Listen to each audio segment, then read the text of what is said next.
Educational explorer आउ गोटे video रे स्वागत।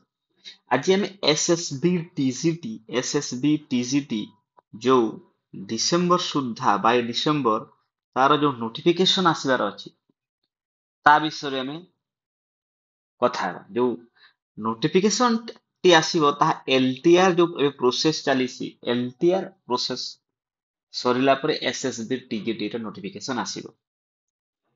ଆଉ ଯୋଉ एसएसबी टीजीटी ର ଯୋଉ नोटिफिकेशन आसीबो ଆମେ କେମିତି will get a seat in the examination, will crack a seat, ଆମେ କେମିତି ଗୋଟେ ସିଟ୍ ପାଇବା, ଗୋଟେ ଜବ୍ ପାଇବା ସେଇ ଏକ୍ସାମ ରେ, ସେହି ବିଷୟରେ ଆମେ ଆଜି ତାର ପ୍ଲାନ୍ କରିବା।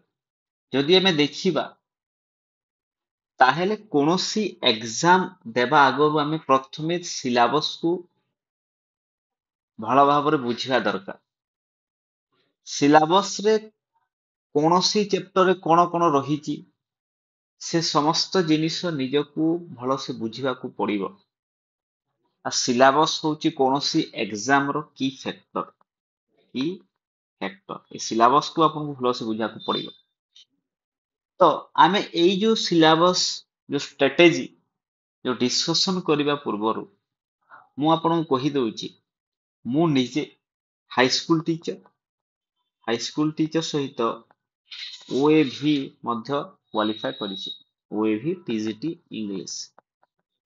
तो व्हाट आई हैव एक्सपीरियंस ମୁଁ ଆପଣଙ୍କୁ ମୋ ଏକ୍ସପିରିଏନ୍ସ ଟା ସେୟାର କରି ଆଉ ପ୍ଲାନ୍ କରିବା, ଷ୍ଟ୍ରାଟେଜି କରିବା କେମିତି ଆମେ ଏକ୍ସାମ ରେ ଗୋଟେ ସିଟ୍ ହାସଲ କରିବା।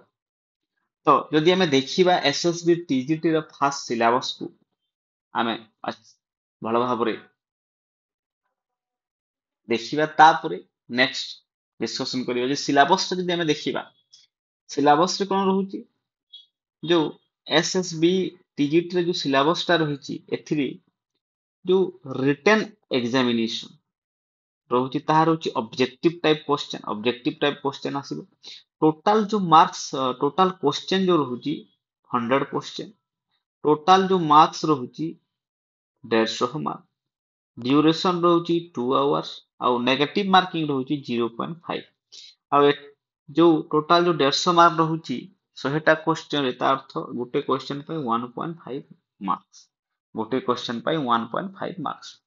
तो हमको जो टोटल 150 मार्क्स रहुची, टोटल 150 रहुची, आमे ट्राई करबा कथा कि आमे केमिति 110 115 मार्क नहीं के आसीबा। We should try to score 110 to 115 marks।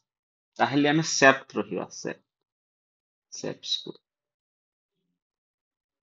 तापरे जदि आमे सिलेबस रो आउ डिटेल्स को जिबा, एटा तो एग्जाम पैटर्न जानिला, जो सिलेबस रो डिटेल्स जदि आमे देखिबा सिलेबस रे कोन रहउची, जो कॉमन पेपर टा रहउची, माने जो जे कोनोसी भी आपण एग्जाम दो, टीजीटी आर्ट्स देले, टीजीटी पीसीएम केम देले, टीजीटी साइंस देले, हिंदी देले, संस्कृत देले, तो जो कॉमन पेपर टा रहउची पेडागोजी एंड इवैल्यूएशन, सेथिरि केते मार्क आसीबा 24 मार्क्स। पेडागोजी एंड इवैल्यूएशन ये जो पेपर टा हला, it will be a common paper and you will get 24 marks from this paper.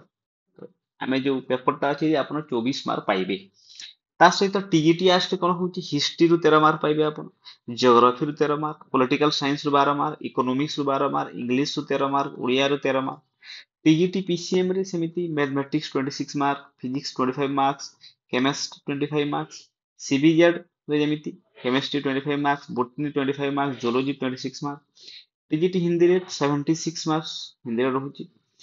TGT Sanskrit रो 76 मार्क रहउची। टीजीटी पीईटी रे फिजिकल एजुकेशन रो 76 मार्क रहउची। ता अर्थ आमे एठी जानिबा को पाउचे कि सब्जेक्ट ऊपर अधिका एम्फासिस दिया जाउची। जो कॉमन पेपर रहिला पेडागोजी, एटा 20 मार्क्स 24 मार्क्स छाडी देला परे जो स्ट्रेस टा दिया जाउची, एम्फासिस टा दिया जाउची सब्जेक्ट स्पेसिफिक नॉलेज ऊपर। ताहा अर्थ हमको निज जो सब्जेक्ट रहिला सेथिरे स्ट्रांग हेबाकू पड़िबो। तो एथि हम देखबे subject specific paper carries the maximum weightage. तो ଆମର जो पर्टिकुलर सब्जेक्ट आम जब पीसीएम पिला आमर जो रहा फिजिक्स केमिस्ट्री मैथ सही पेपर आमको स्ट्रंग होगा पड़ू आ जो कॉमन पेपर रहा पेडागोजी इभालुएसन सेटा तो समस्ते भल करेंगे किंतु जो निजर पेपर रहा से आम केमी भल मार्क स्कोर करवा से प्रति ध्यान देवा उचित तापर आम जो सिलेबस जानला जब देखा सिलेबस को आपण थोरोली जानवा पड़ो सिलेबस रे को यूनिट रे कौन रोचे ताकू आम आपण मैंने भल से प्रिपरेशन करने को पड़ो जेमिति कि आमर जो दुईटा पेपर रोचे गोटे पेडागोजी पेपर आ गोटे योर सब्जेक्ट जेमिति कि जो सब्जेक्ट स्पेसिफिक नॉलेज तो आपण सिलेबस को एमिति ब्रेक करंतु पार्ट पार्ट डिवाइड करंतु जोठी कि आपण टार्गेट रखंतु कि एई जो सिलेबस टा रहउची मु एई सिलेबस टा आजी नहले काली दुई दिन रे ताकू शेष करिवि ता सहित तार क्वेश्चन प्रैक्टिस करिवि ताकू रिवाइज मध्य करिवि क्वेश्चन प्रैक्टिस सहित रिवाइज मध्य करिवि एइटा कले आपण सब्जेक्ट जो स्पेसिफिक वेटेज रहउची आपण निज सब्जेक्ट को भल से पढ़ी पारिबे कोउ चैप्टर रे कोन अछि जानि पारिबे सेटा आपनको हेल्पफुल हेबो नेक्स्ट जदि आमे देखिबा आमे स्टोरी प्लान करिया को पड़ियो भल से कोन स्टोरी प्लान करिया को पड़ियो prepare a monthly weekly daily schedule include गोटे मंथली प्लान करिबा वीकली प्लान करिबा डेली आमे कोन कोन पढुची को दिन ताको भी आमे प्लान करबा को पड़ियो जेमिति कि आपण 3-4 आवर्स आपनको टाइम जो रेस्पेक्टिव सब्जेक्ट प्रति दियंतु 2-3 आवर्स आपनको पेडागोजी को दियंतु आ 1-2 आवर आपण मॉक टेस्ट कर दियंतु आपण जे कोनोसी जिनिस पढ़िले आपण केमिति जानिले आपण केते जानिछन्ति से विषय प्रति तो आपण कोन करबा पड़ो you have to evaluate yourself हमको निजको इवैल्यूएट करबा को पड़ियो तेणु कोन करबा पड़ियो आमे मॉक टेस्ट देबा को आपण जेते मॉक टेस्ट देबे आपण सेते भलो परफॉर्म करिवे एग्जाम टे तो आपण निज सब्जेक्ट प्रति अधिका टाइम दियंतु तापरे पेडागोजी प्रति टाइम दियंतु तापरे जे कोनोसी गोटे मॉक टेस्ट लगांतु प्रैक्टिस करंतु आ जो जिनिस आपण पढ़िबे ताकू रिवाइज करंतु रिवाइज न करले हेबन तापर जदि आमे देखिबा स्टडी मटेरियल्स जदि आमे देखिबा एमिति कोनोसी स्पेसिफिक बुक नाही आपण जदि टीचिंग एप्टीट्यूड जो रहिला हमर पेडागोजी पेपर ता आपण कोनोसी गाइड रो पढ़ी पारिबे जो हमर बीडी बुक्स ता सेठी पढ़ी पारिबे ट्यूशन नोट्स सब आपण कोनोसी ट्यूशन करथबे सेठू पढ़ी पारिबे या फिर यूट्यूब रो जो रहुची यूट्यूब भी देखि पढ़ी पारिबे तो जो टीचिंग एप्टीट्यूड रहुची एमिति किछि नाही कि आपण एई सब्जेक्ट एई बुक रो पढ़िबे मु एते बेला पढुतली जो ओएसएसटीटी एग्जाम देथिली ओएसएसटीटी रो गाइड ता सहित बीएड रो जो बुक थिला सेथिरु एमिति 3-4टा बुक को नेकी गोटे नोट बने के सेटा को पढुतली आ ता सहित जो सब्जेक्ट बुक्स लैला एटा आपण निजे जानि पारुथबे आपनका सब्जेक्ट रो कोन कोन बुक इंपोर्टेंट होते को बुक आपण पढिबे पढिले ठीक हेबो सेटा आपनका नॉलेज अछि तो आपण जे कोनोसी भी बुक पढुचंती सेटा इंपोर्टेंट नुहे इंपोर्टेंट एया कि आपण से जिनिस केते रिवाइज करूछन आ ताकू भलो से नोट करी कि से नोट को बार बार रिवाइज करंतु तापर जदि हमें देखिबा हमें लास्ट 2-3 इयर्स रो एसएसबी टीजीटी रो पेपर्स को हमें मन करबा ना ताकू प्रैक्टिस करबा आ जानिया को पड़िबो कि analyse which topics are frequently asked को टॉपिक टा फ्रीक्वेंटली पचार जाउची सही एग्जाम रे and time yourself whiles solving और टाइम दे कि सही पेपर को भलो से सॉल्व करंतु एपरि न हो कि आपण जस्ट देखि देली पेपर टा को कोन कोन क्वेश्चन आइसी आ छाडी देले सेटा कले कोन हेबो आपण एतबेले एग्जाम रे अपियर करिवे सेते बेले आपण को असुविधा हो तेणु जे कोनोसी आपण पेपर को सॉल्व करूचंती एनालिसिस करूचंती प्रीवियस ईयर रो क्वेश्चन आपण ताकू अटेंटिवली भलो भाबरे करंतु आ एटा करिबा इंपोर्टेंट प्रैक्टिस करंतु प्रीवियस ईयर क्वेश्चन तापर जदि हमें देखिबा रेगुलर मॉक टेस्ट आपण माने दियंतु रेगुलर मॉक टेस्ट ये इंपोर्टेंट जिनिस enrol in online test series take at least 2 full length mock test weekly analyze your mistake and keep improving ଆପଣ ମକ୍ ଟେଷ୍ଟ ଦିଅନ୍ତୁ, ଆପଣଙ୍କ କଣ ଭୁଲ ରହୁଛି ତାକୁ ଯଦି ଜାଣିପାରିବେ, ତା ସହିତ ଆପଣ ଇମ୍ପ୍ରୁଭ ବି ହେବ। ତ ରେଗୁଲାର ମକ୍ ଟେଷ୍ଟ ଲଗାନ୍ତୁ। ଫୋକସ୍ ଅନ୍ ଟାଇମ୍ ମ୍ୟାନେଜମେଣ୍ଟ, ଯୋଉ ଫୋକସ୍ ଅନ୍ ଟାଇମ୍ ମ୍ୟାନେଜମେଣ୍ଟ, ଆମର ଯୋଉ ଏକ୍ସାମରେ ଯୋଉ ଟାଇମ୍ ରହୁଛି, ଯୋଉ ଦୁଇ ଘଣ୍ଟା, ଆମେ କେମିତି ସେଇ 2 ଘଣ୍ଟାରେ ଏକ୍ସାମଟା ଶେଷ କରିକି ନିଜ ଯୋଉ ଅପସନ ଗୁଡାକ ଚୁଜ୍ କରିଛୁ ତାକୁ କେମିତି ଆଉ ଥରେ ଓଭରଲୁକ୍ କରିବା।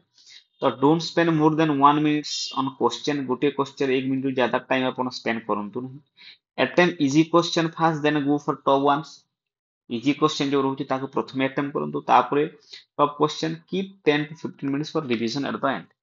ଆପଣ 10 ରୁ 15 ମିନିଟ୍ ଆପଣଙ୍କ ପାଖରେ ରଖନ୍ତୁ, ଯୋଉଟା କି ଆପଣ ସେଇ ଯୋଉ ଅପସନ ଆପଣ ଚୁଜ୍ କରିଛନ୍ତି ତାକୁ ଦେଖିପାରିବେ। ଆଉ ଏଇଟା କରିବା ଇମ୍ପୋର୍ଟାଣ୍ଟ। ଆଉ ଏତିକି ଟାଇମ ବି ନଥାଏ କି ଆପଣ ଏତିକି 10-15 ମିନିଟ୍ ଆପଣ ସେଭ୍ କରିପାରିବେ। ଆପଣ ଯଦି ମକ୍ ଟେଷ୍ଟ ଦଉଛନ୍ତି ବାର ବାର, ତ ଆପଣ ଏଇ ଜିନିସଟା କରିପାରିବେ। ଆଉ once if you have shift